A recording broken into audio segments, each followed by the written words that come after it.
नमस्कार। Know your company के festival season में, क्योंकि लगातार फेस्टिवल सीजन है और फेस्टिवल सीजन के अंदर एक बढ़िया ग्रोथ की उम्मीद, बढ़िया रफ्तार की उम्मीद कॉर्पोरेट इंडिया में लगाई जा रही है। तो इसी रफ्तार पर बातचीत करने के लिए हमारे साथ अलग अलग मैनेजमेंट मौजूद हैं।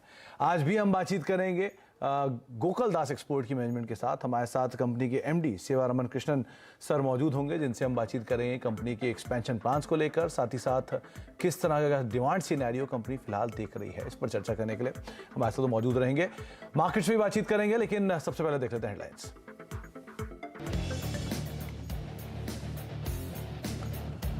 हफ्ते के पहले दिन बाजार में गहराई लाली, निफ्टी आधा % टूटकर 17,000 के पास, 1% से ज्यादा फिसला निफ्टी बैंक। मिड कैप में बिकवाली का दबाव कम।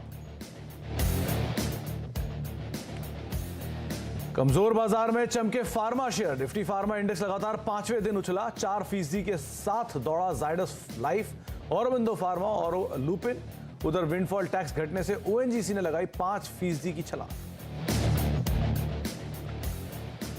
नेचुरल गैस कीमतें 40% बढ़ने से आईजीएल, एमजीएल जैसे शेयर 4% तक टूटे। फर्टिलाइजर कंपनियों के शेयरों में भी दबाव, लेकिन रिलायंस, ओएनजीसी और ऑयल इंडिया के शेयर में खरीदारी।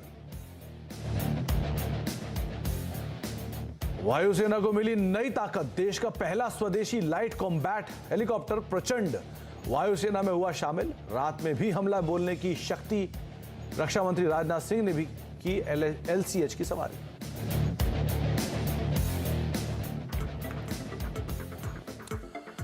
अब देख रहे हैं नो योर कंपनी, और हम बातचीत करेंगे आज के खास मेहमान से, लेकिन उनसे पहले एक बारी मार्केट्स पे नजर डाल लेते हैं। करीब 17,000 के इर्द गिर्द बाजार सुबह से ही कामकाज कर रहा है। निचले स्तर से रिकवरी दिखाई, रिकवरी के बाद अभी भी आधा % नीचे इंडेक्स ट्रेड करता हुआ। बाइंग है mid cap, small cap index में। इनफैक्ट मिड कैप इंडेक्स तो लाल निशान में, फ्लैट टू नेगेटिव, लेकिन स्मॉल कैप इंडेक्स अभी भी हरे निशान में है। 1/4 फ्लैट टू पॉजिटिव टोन पे वहां पर कामकाज हो रहा है। आज कल्प्रिट है निफ्टी बैंक, जहां पर करीब 1% की गिरावट है। 386 अंक नीचे निफ्टी बैंक कामकाज करते हुए। बाइंग है फार्मास्यूटिकल स्पेस में, रिकवरी है आईटी स्पेस में, और बाइंग है ऑयल एंड गैस स्पेस में, जहां पे अलग अलग स्टॉक स्पेसिफिक अप्रोच आज बनते हुए दिखाई पड़ रही है। बातचीत करने के लिए मानस जायसवाल हमारे साथ मौजूद भी है। मानस, नमस्कार, स्वागत है कार्यक्रम में। सबसे पहले मार्केट्स को लेकर आपकी राय। 17,000 के इर्द गिर्द हम कामकाज कर रहे हैं। एक लैकलस्टर ट्रेड है, लेकिन हर बिकवाली को खरीदा जा रहा है। आप कैसे देख रहे हैं मार्केट्स को? सुमित जी, देखिए, जो लास्ट सेशन के पैटर्न थे उसको देख के तो लगता है कि आज जो करेक्शन हमें देखने को मिला वो एक बढ़िया बाइंग अपॉर्चुनिटी है। उसके दो रीजन है। पहला, अगर आप डेली चार्ट देखेंगे तो वहां पर आपको बुलिश एनगल्फिंग पैटर्न दिखेगा, और वो bullish engulfing pattern 200 day moving average के आसपास देखने को मिला है। 100 डे मूविंग एवरेज पिछले सेशन में ब्रीच हो गए थे। मेरा समझना है कि बाउंस बैक देखने को मिल सकता है, क्योंकि अगर आप वीकली चार्ट पे जाएंगे तो वहां पर भी आपको एक हैमर पैटर्न दिखेगा। तो आई थिंक यहाँ या तो शायद 50-60 पॉइंट नीचे कहीं ना कहीं निफ्टी सपोर्ट ले लेगा। मैं नहीं समझता कि जो लास्ट सेशन के लोज हैं 750 के आसपास, वो निफ्टी जल्दी में ब्रीच करेगा। आई थिंक अपनी लॉन्ग पोजीशन में बनी रही है, 750 रुपए का स्टॉप लॉस रखिए, और ऊपर की तरफ निफ्टी में बिल्कुल पोटेंशियल है 17,250 से 17,350 के लेवल्स को टेस्ट करने का। अच्छा, 17,250, 17,350 का पोटेंशियल यहाँ मानस को दिखाई पड़ रहा है। मानस, निफ्टी बैंक को लेकर व्यू, क्योंकि आज वो तो ज्यादा डीप रेड है, वहां क्या करें? तो देखिए, वो ज्यादा रेड इसलिए दिखता है क्योंकि अगर आप पिछले सेशन में देखिए तो वहां पर आउट परफॉर्मेंस बैंक निफ्टी में देखने को मिली थी। तो शायद करेक्शन में थोड़ा ज्यादा करेक्ट भी बैंक निफ्टी हुआ है, लेकिन पैटर्न में यहाँ पर भी कोई चेंज नहीं है। यहाँ पर भी पैटर्न बुलिश बना हुआ है, और मेरा समझना है कि इवेंचुअली थोड़ा करेक्शन या साइडवेज करेक्शन के बाद हमें ब्रेकआउट देखने को मिलेगा 38,550 के ऊपर, जो कि रेजिस्टेंस है, और शायद निफ्टी 39,200, 39,300 की तरफ जाने की कोशिश करेगा बैंक निफ्टी की व्यापार कर। ओके, कोई इंडिविजुअल स्टॉक भी है मानस जिस पर आपकी नजर है? तो देखिए, सबसे पहले तो इप्का लैब में, क्योंकि देखिए फार्मा को हम इग्नोर नहीं कर सकते। आज के मूव्स जिस तरह के फार्मा में देखने को मिले हैं, हम उसे इग्नोर नहीं कर सकते। और इप्का लैब, बहुत सारे स्टॉक्स मॉर्निंग में डिस्कस हो गए थे, लेकिन ये स्टॉक रह गया था जहां पर अभी कुछ मिनटों पहले ब्रेकआउट देखने को मिला है। तो 925 के स्टॉप लॉस से इप्का लैब में खरीदारी कर सकते हैं 955 रुपए तक के टारगेट्स के लिए। और दूसरा जो स्टॉक है वो जीएनएफसी का स्टॉक रहेगा। यहाँ पर भी देखिए तो स्टॉक ने 200 डे मूविंग एवरेज पे सपोर्ट लिया, फ्रेश ब्रेकआउट देखने को मिला है। 640 के स्टॉप लॉस से यहाँ पर खरीदारी करनी चाहिए 675 के टारगेट के लिए। ओके, तो दो नाम जीएनएफसी और इप्का लैब जिसके ऊपर आप नजर रख सकते हैं। मानस की तरफ से प्रिफर्ड चॉइस सो फार उन्हें दिखाई पड़ रही है।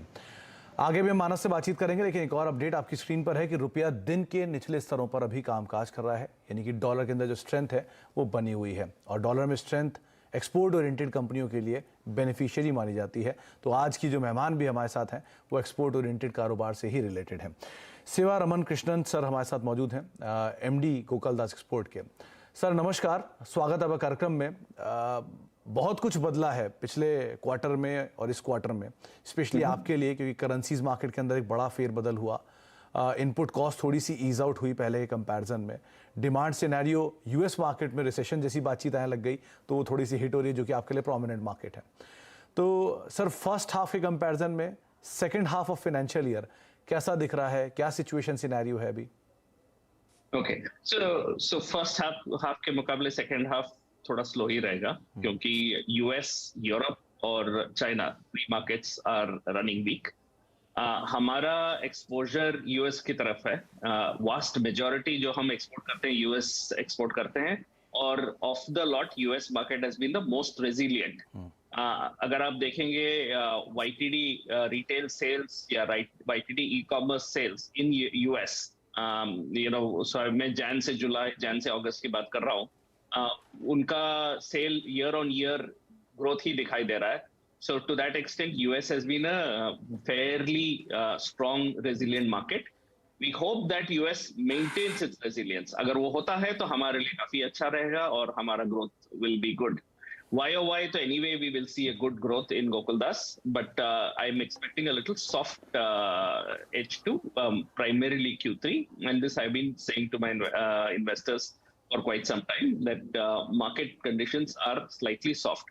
But within that, we seem to be doing well because we are doing the best to get as much orders to make sure that we can keep our capacity utilization very, very high. वो एक तरफ है।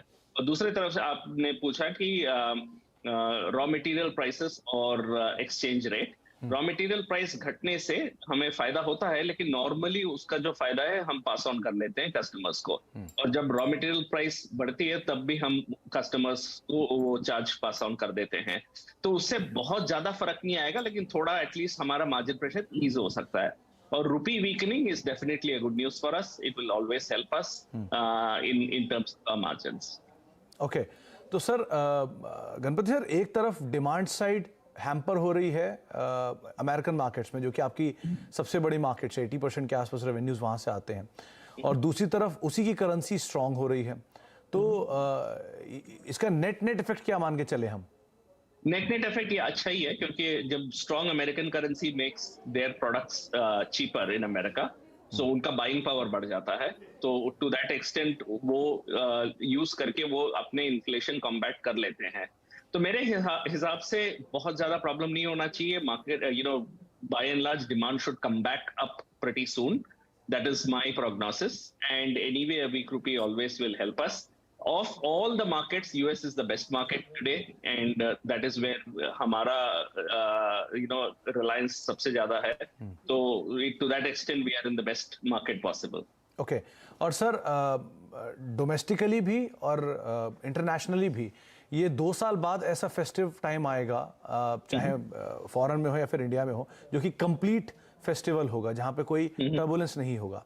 तो क्या expect करें? आपका demand side क्या मान रहा है? क्या पहले जितना प्री कोविड जोन्स जैसे रेवेन्यूज वहां हम एक्सपेक्ट करेंगे, या अभी भी कुछ प्रॉब्लम्स रहेंगे? सो ये डिपेंड करता है किस मार्केट के बारे में बात करते हैं। जैसे कि आप यूरोप देखेंगे तो because of gas prices, Ukraine war related, maybe festive season may not be that high, but thankfully हमारा dependence कम है। US में hopefully it should be good. India में तो definitely it will be good. So we are one of the strongest performing markets. So to that extent, it is a good sign कि Indian retail is doing well. We just hope that rest of the world also starts doing well, which will help all of us. अच्छा sir, ये last year 84 crore रुपए के आसपास का capex company ने announce किया हुआ था, जो बढ़ा के 162 करोड़ के आसपास लाए FY23 के लिए, और FY24 के लिए 120 करोड़ रुपए के आसपास का।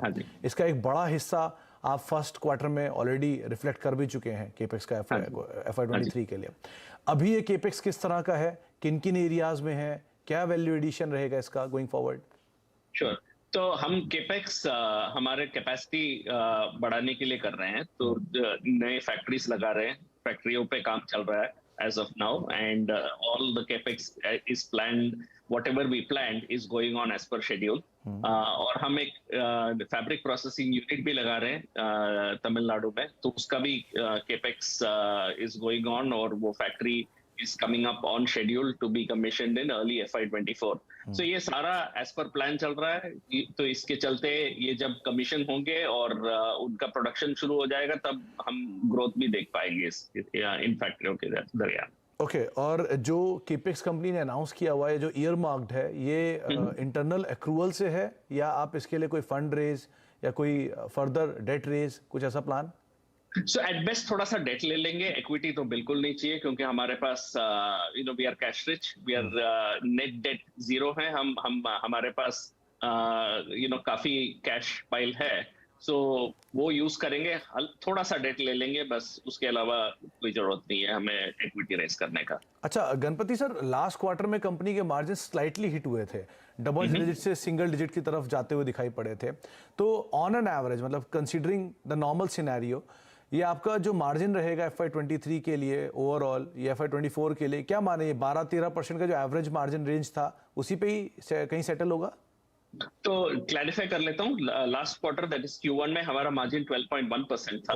Okay. In comparison previous year में हमारा मार्जिन 12% था, तो we are at par with the last year's margin. Having said that, इस साल में थोड़ा सा हम मार्जिन पे प्रेशर देख सकते हैं, क्योंकि सारे ग्लोबल मार्केट्स वो टॉप परफॉर्मेंस नहीं दिखाई दे रहा है हमें, तो थोड़ा सा मार्जिन प्रेशर रहेगा, but we are trying our best to hold on to our margins. हम एक ESOP चार्जेस भी ले रहे हैं इस साल, which is amounting to about 1%. So despite that, we will try to come close to the margin of last year, regardless of that additional accounting charges we are taking, plus the margin pressure we are seeing from the market. We are doing our best to offset some of it. Okay तो sir मैं थोड़ा correction चाहूँगा, last time पे था वो 8.2% जो मैं इस क्वार्टर में पड़ गया, लेकिन तो ये मार्जिन कहीं 12% से नीचे, यानी कि सिंगल डिजिट में आएगा या फिर अभी भी डबल डिजिट में ही रहेगा? ना डबल डिजिट में ही रहेगा. ओके चलिए, बहुत बहुत शुक्रिया गणपति सर अपना समय हमें देने के लिए, हमसे बातचीत करने के लिए. उम्मीद करते हैं कि जो आप अनुमान लगा रहे हैं उससे बेहतर साइड पे ही कंपनी के नंबर सेकंड हाफ में आते हुए दिखाई पड़े और अच्छे एक्सपेंशन प्लान कंपनी कंटिन्यू करे, और शुभकामनाएं आपको आने वाले फेस्टिवल सीजन की. बहुत बहुत शुक्रिया सर अपना समय देने. आपको और आपके दर्शकों को भी शुभकामनाएं. Thank you sir, thank you.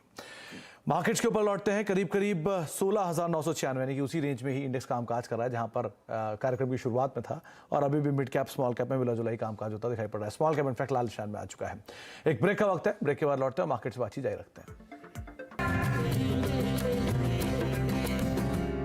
आप देख रहे थे हमारी खास पेशकश फेस्टिवल बाजार, और अभी हम कुछ देर पहले गोकुल दास स्पोर्ट्स की MD सर से बातचीत भी कर रहे थे. मार्केट्स के ऊपर नजर डाली जाए तो 117 अंकों की गिरावट अभी भी है, और इंडेक्स में गिरावट थोड़ी सी और गहराई है. इनफैक्ट जो थोड़ी देर पहले 17,020 17,030 के आसपास इंडेक्स कामकाज कर रहा था, अब 16,975 974 के रेंज में इंडेक्स पहुंच गया है. तो वापस डे लो की तरफ अब जो मार्केट्स है वो मूव करते हुए दिखाई पड़ रहे हैं. बिकवाली मिड कैप स्मॉल कैप में भी थोड़ी गहराई है. 1/4% नीचे अब मिड कैप इंडेक्स है. Small cap flat to negative आ चुका है, और एडवांस डिक्लाइन में एडवांसेस कम हो गए हैं, डिक्लाइन की टोन थोड़ी बढ़ते हुए दिखाई पड़ रही है. ब्रेक का वक्त है, ब्रेक के उस पार कमाई का अड्डा लेके वीरू और हर्षिता मौजूद होंगे. छोटे से ब्रेक के उस पार. नमस्कार.